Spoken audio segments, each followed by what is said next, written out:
Like many others, no doubt, I have fond memories of sitting in the cottage next to the National Holocaust Centre that was home to Marina and Eddie, and enjoying such warm and generous hospitality. There was always a strong sense of being at home.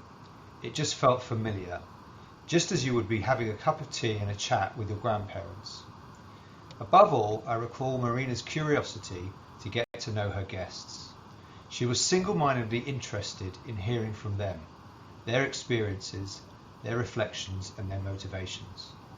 She was a good listener, and she would be absorbed in people's stories such that she could then recount them in conversation. From speaking to many of the survivors and refugees who volunteered at the centre, they felt an enormous sense of gratitude.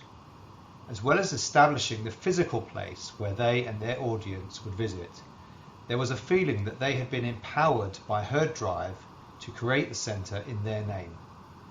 Marina facilitated their need to talk, which complemented the audience's need to hear. On a personal level, Marina wanted to better understand just how the AJR supported our members. It felt somehow reassuring for her to know what was being done in a wider sense to assist, honour and support Holocaust survivors and refugees and their families.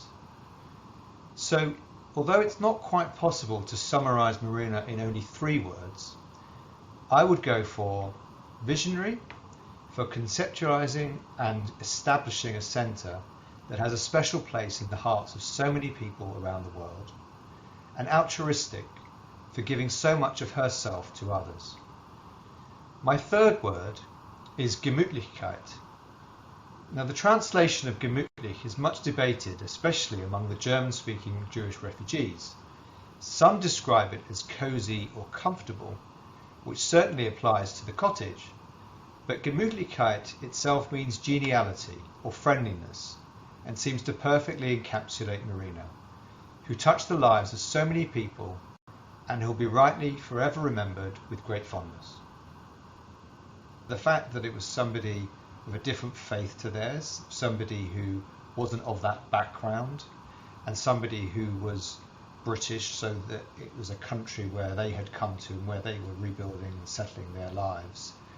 The whole combination meant a huge amount to people that there was an interest, there was an audience, there was a validation, and that there was some place that she was helping to facilitate that meant that they could speak about their stories. Also, speaking as a funder, that there was a trustworthiness, that we knew the place was worthy of our support, was worthy of the interest of people, and had demonstrated success.